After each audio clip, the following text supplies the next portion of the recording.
Hey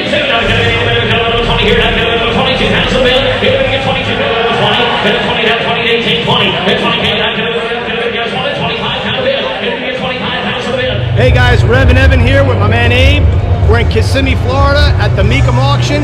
There is some cool stuff here. We're going to check out all kinds of different cars today. Real deal Shelby Cobra 427, sold new at Tasca Ford.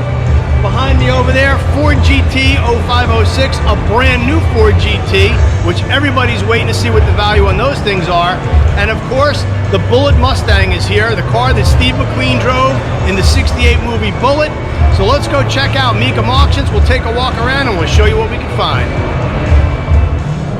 All right, so we haven't been here an hour, and one of my favorites already.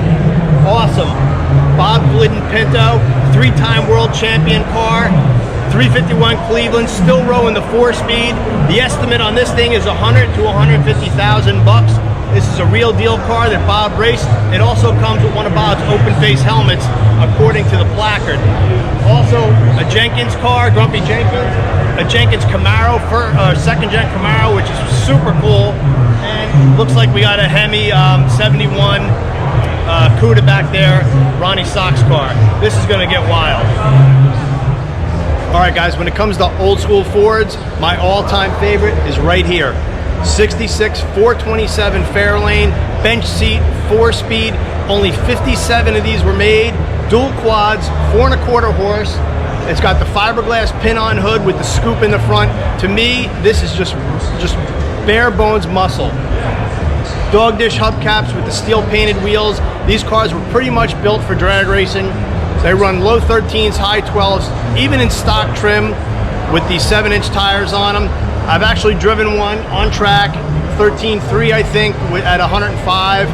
They scream, they're a ton of fun to drive, and this one right here with a restoration, it's estimated to go for $150,000 to $200,000. We'll see what it does when it goes across the block. All right, so there it is, the Bullitt Mustang, a car Steve McQueen drove. All the hoopla, they've got screens, they've got video going on. And the big thing is, what is this car gonna sell for? A lot of guesses out there. My guess, somewhere north of $3 million, if you can believe that. It's just a 390 Mustang, but it's got what it takes because Steve McQueen drove it. It was in the coolest chase scene of any car movie ever, as far as I'm concerned. And Friday at 2 o'clock, that thing's gonna go across the block, and we'll see what it's worth, finally, after over 50 years. So Abe and I are cruising around. Here's something I'd like to own. 71 429 4-speed Mustang. It's a Mach 1. Estimate on this car is $80,000 to $100,000. It's in black and it looks pretty sharp. Magnum 500s. Looks like it's still got the bias ply tires. It's got that big block and it's got that 4-speed.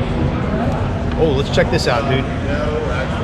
Okay, for all the Mopar guys out there, I wouldn't quite call this the Holy Grail, but it is a Hemi car. Hemi 4-speed 66 Belvedere. The Belvedere was the lowest model on like the satellite. Wasn't a Roadrunner, but it's a B-body style for 66. Dog dish hubcaps. This is like the lightweight version. It probably has a rubber floor mat in it. Bench seats. This was like a drag racer special right here, and as you can see, it has the post window design right here, as opposed to the fastback design. Made the car lighter and a little bit more rigid when you had the B-pillar here. It does actually have a rug, but it's got that big Mopar shifter in it, and I bet you this thing really rips. When it comes to Foxbody Mustangs, I thought I'd seen it all. I'd never seen a Ronnie Sox special edition Foxbody Mustang. Of course, Ronnie Sox, famous drag racer from the 60s, mostly known for Sox and Martin and running Mopars. He did run a Ford for a little bit. This thing, according to the placard here, is a 90 model. It's a coupe, of course. Some of the details, 1 of 6 produced. I don't really know how special edition it is, but it's a clean Foxbody. I've never seen a wing like that before on the back. It's not really to my taste. I don't know what you guys think. It's been lowered. It's got the Ronnie Sox colors and I guess some Ronnie Sox theme going on here, but not really my style.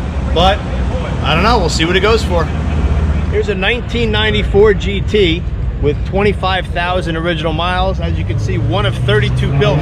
We were curious what makes it one of 32. Well, it has a red interior. So, in my opinion, rare does not mean valuable. We'll see what this thing goes for. What do you guys think it'll go for? All right, right behind me, here's a 92 Foxbody convertible done up by Kenny Brown. Everybody knows Kenny does pretty awesome suspension work. He also modded out the engine on this one. It's got a Vortec, and it kind of, in the Mustang world, looks period correct. Looks like it was done in the early 90s and kind of kept that way. It's a low mileage car, one owner for a long period of time. We'll have to see what it goes for. What do you guys think? All right, check this out. 1983 Ford Cortina Crusader.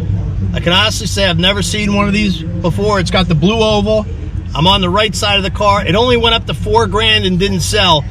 Abe, what do you think about Coyote swapping this thing? Should we pick it up? Definitely. I'll give him $5 grand for it. $5 grand. We might have to come back tomorrow and throw a bid on this thing. I think the bid goes on and it might go to us. All right, here's under the hood of the Australian right-hand steer Ford 1.6 liter 4-cylinder. What do you guys think we should stuff in this thing? EcoBoost?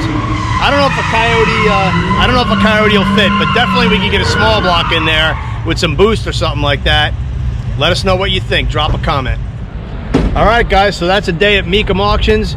We had a really fun day, saw a ton of different cars, and over the next couple of days, most of these things will go across the block and we'll get to see what they're worth. Thanks for checking out the REVan Evan YouTube channel. Be sure to subscribe.